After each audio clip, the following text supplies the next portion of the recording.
Bonjour les poissons, comment allez-vous? Je suis ravie de vous retrouver pour ce mois de mars, pour vos énergies du mois de mars.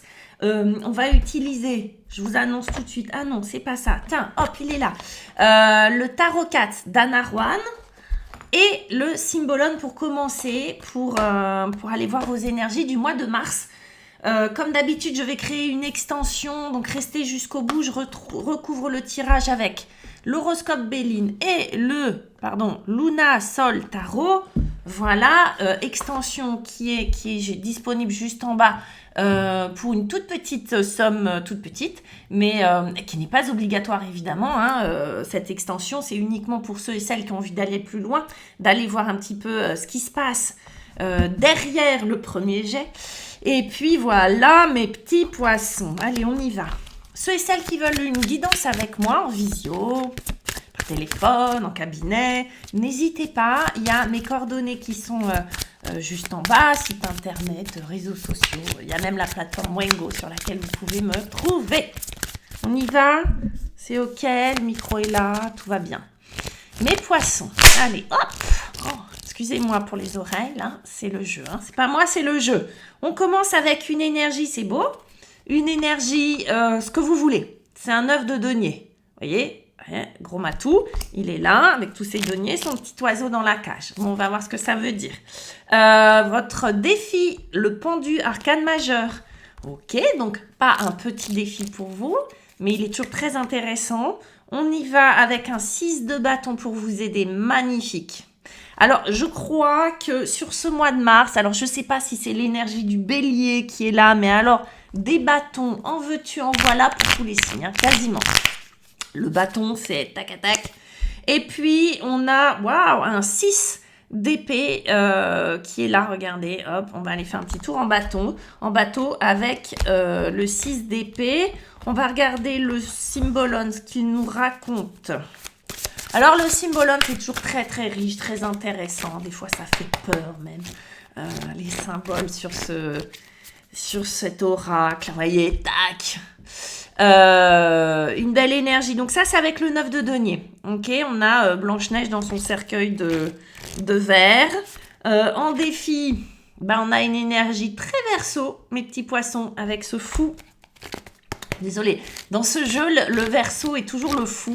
Voilà, c'est à prendre ou à laisser.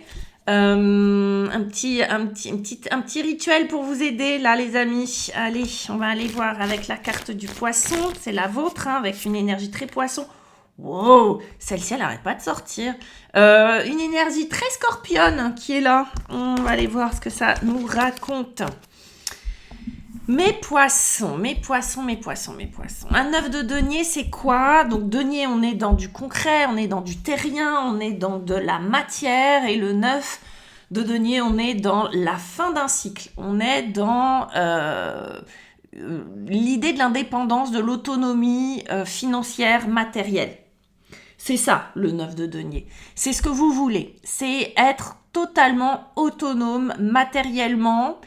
Quand je dis matériellement, c'est peut-être pas possible pour vous tout de suite, les poissons, mais il y a l'idée de s'autonomiser, vis-à-vis de la matière, pour être plus large, c'est-à-dire, gagner son argent et être autonome, investir dans de l'immobilier, investir dans je sais pas quoi, une entreprise, de la bourse et être autonome. C'est l'idée de l'autonomie, voilà, financière.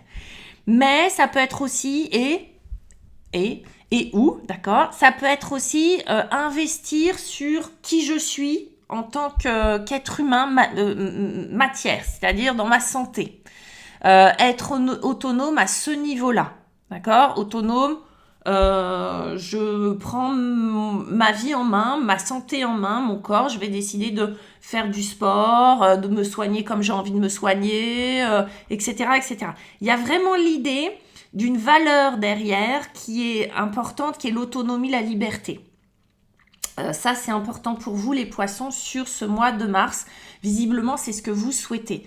Il peut y avoir des gens qui se séparent et qui ont envie d'être autonomes matériellement. Il peut y avoir des gens qui sortent d'un cycle fatigant où ils ont envie d'être autonomes, de se reprendre en main. Il y a vraiment ce désir-là.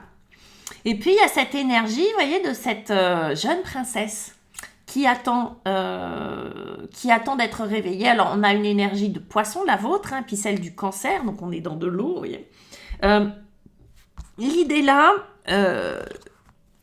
c'est que, vous voyez, cette princesse, elle attend d'être libérée. Elle attend d'être réveillée.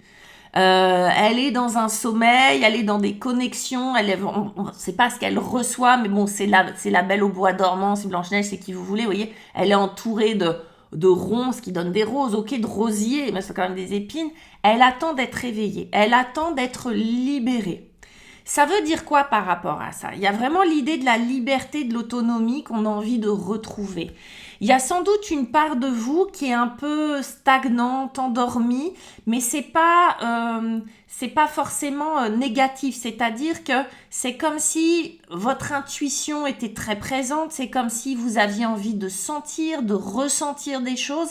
Il y a une part de vous qui a envie d'être réveillée, qui a besoin d'être réveillée, et en même temps, cette part de vous, elle est très très connectée. Il y a l'idée là à mon avis, il y a une dualité. Il y a à la fois quelque chose qui a besoin de temps et qui est dans une hypersensibilité, dans une hyper-réceptivité, et qui peut-être est un peu paralysante. Et puis de l'autre côté, il y a l'idée de s'affranchir, de se réveiller, d'être autonome de manière très concrète avec les deniers. Vous voyez, on est dans deux énergies très complémentaires pour moi, et sans doute vous voulez cette complémentarité.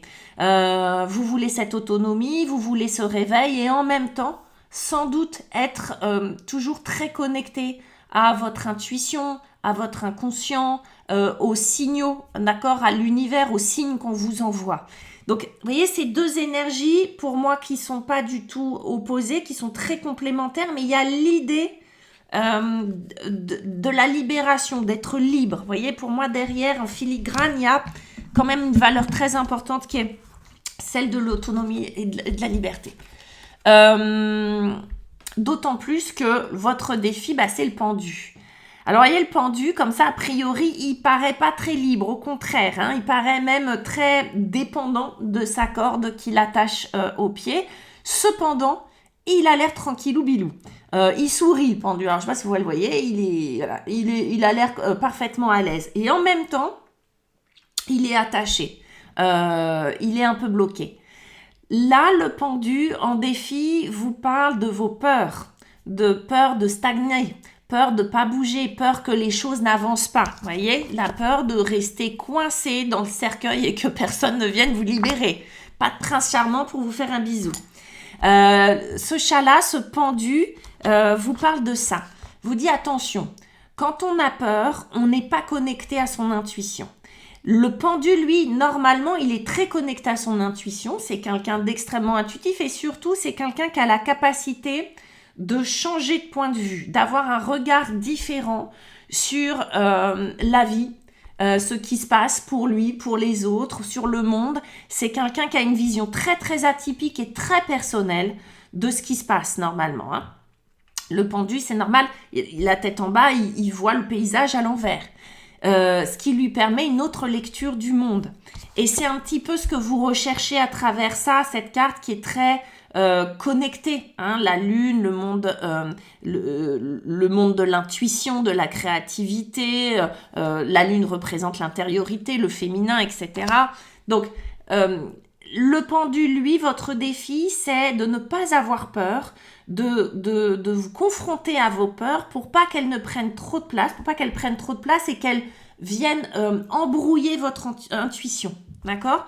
Les peurs, on dit souvent qu'elles sont mauvaises conseillères, mais surtout, elles vont brouiller les pistes.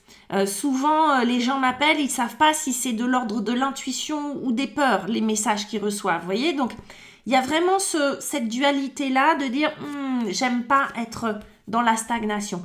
Accepter que les choses ne bougent pas au rythme que vous souhaiteriez vont vous permettre d'être plus connecté avec votre intuition et votre inconscient. Ok ? Et là, vous voyez cette carte qui est très verso, ce fou qui part. Alors, c'est un peu le mat, hein, dans le tarot de Marseille. Ce fou, ben, lui, c'est quoi? C'est la liberté.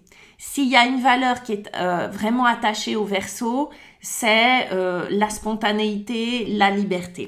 Encore une fois, on va parler d'autonomie, de liberté. Ce fou, il est libre. Ce fou, il est, lui, alors le pendu et le fou comme ça nous parle effectivement de la peur de la stagnation, de la peur d'être attaché, de la peur de ne pas pouvoir être libéré et de ce désir de liberté que vous nourrissez à l'intérieur. Je ne sais pas comment mettre les cartes pour que vous les voyez bien. Voilà.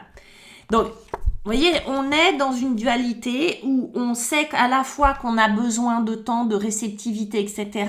On a besoin d'autonomie, de liberté. Ça nous parle de ça. Vous voyez, on aurait pu inverser les deux cartes.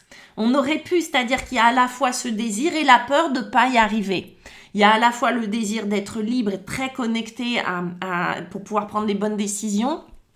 On aurait pu inverser les deux cartes. C'est à la fois ce que vous voulez et à la fois la peur de ne pas y arriver, c'est votre défi. Comment on s'en sort? Avec un 6 de bâton. Alors le 6 de bâton, c'est une énergie qui va venir vous aider.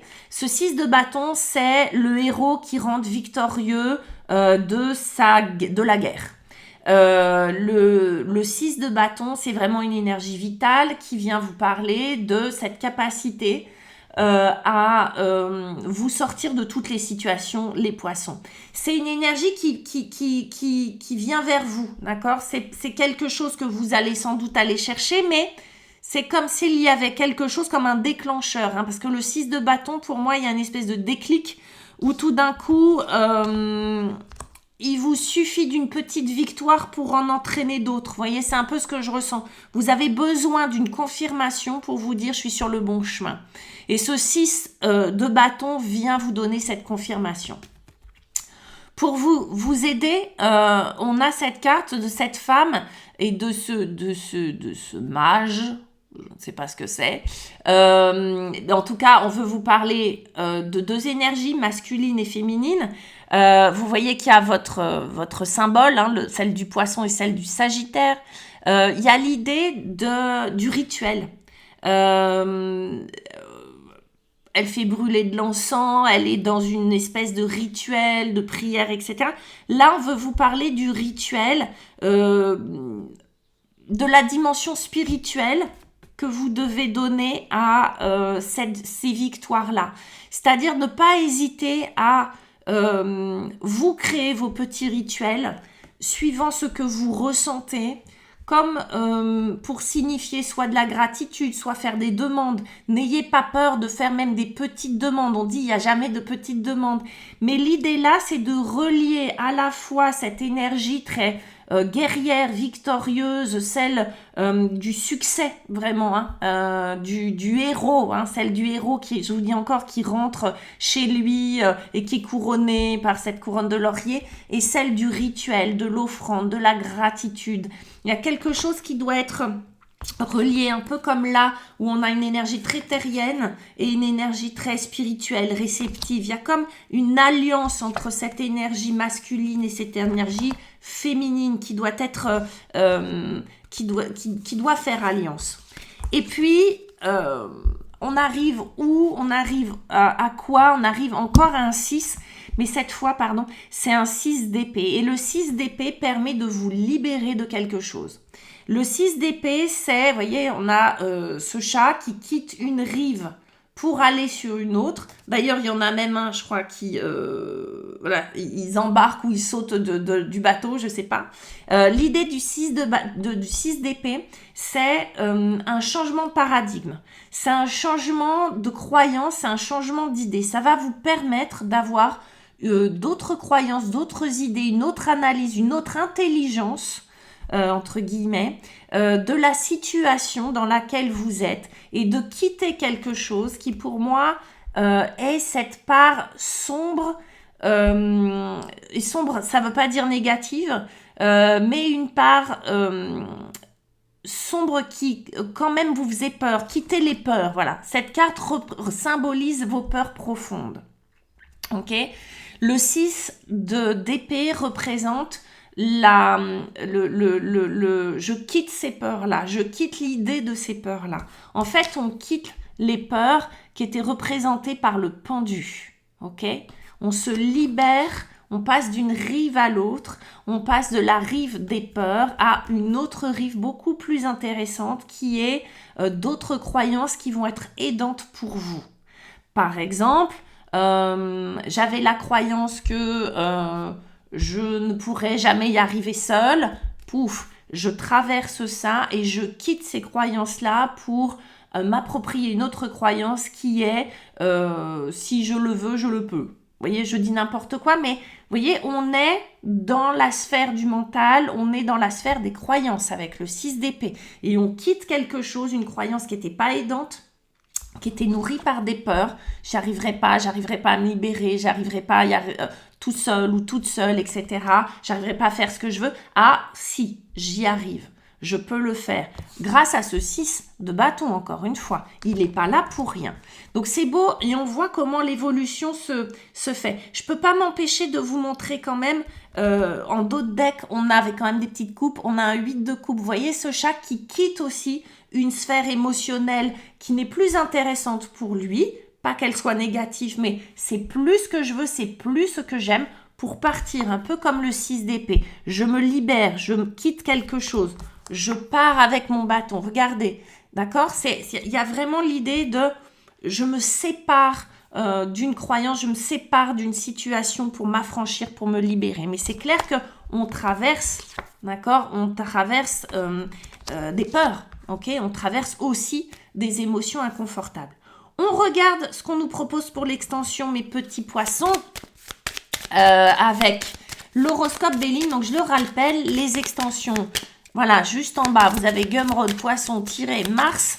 Et on regarde tout de suite ce que l'on nous propose avec ce 9 de denier. Qu'est-ce qu'on a? Wow, on a l'étoile, la pensée de la femme. Très jolie. Avec notre pendu qui était en défi. Bah oui, le mouvement. Bah évidemment que c'est un défi pour vous. Le mouvement, bouger, quitter quelque chose. Pour vous aider, on a un dragon. Ah ouais, il sort pas mal ce dragon aussi. Avec un 6 de bâton, ça fait un beau duo. Et puis, on a le business, les gars. Allez, le business pour vous, pour terminer. Je pense qu'il y a vraiment l'idée d'être autonome financièrement, de dépasser des peurs. C'est assez intéressant. Ça saute. Avec le Lunasol Tarot, qu'est-ce qu'on a? On va aller voir. On va aller voir ce qu'on a avec ce 9 de denier qu'on recouvre. Waouh, 6 de bâton. C'est celle qu'on avait là tout à l'heure. Hein, 6 de bâton, 6 de bâton. On veut vraiment vous parler de victoire sur vous-même, je pense. Alors, oui, je pense sur vous-même. Le 9 de coupe en défi. Ah, enfin des coupes. Parce que qu'est-ce qu'on a comme bâton? Bâton, épée, on a des coupes. Encore des coupes. 6 de coupe. Magnifique pour vous aider avec ce magnifique dragon. Et puis, on a, tac, tac, waouh, 5 d'épée. Ok, génial. Allez, on y va. Je vous retrouve tout de suite sur l'extension pour ceux et celles qui veulent. Les autres, regardez votre signe lunaire, regardez votre signe ascendant. Partagez cette vidéo, abonnez-vous, cliquez sur la cloche, faites ce que vous voulez. Je vous embrasse et je vous dis au mois prochain. Ciao.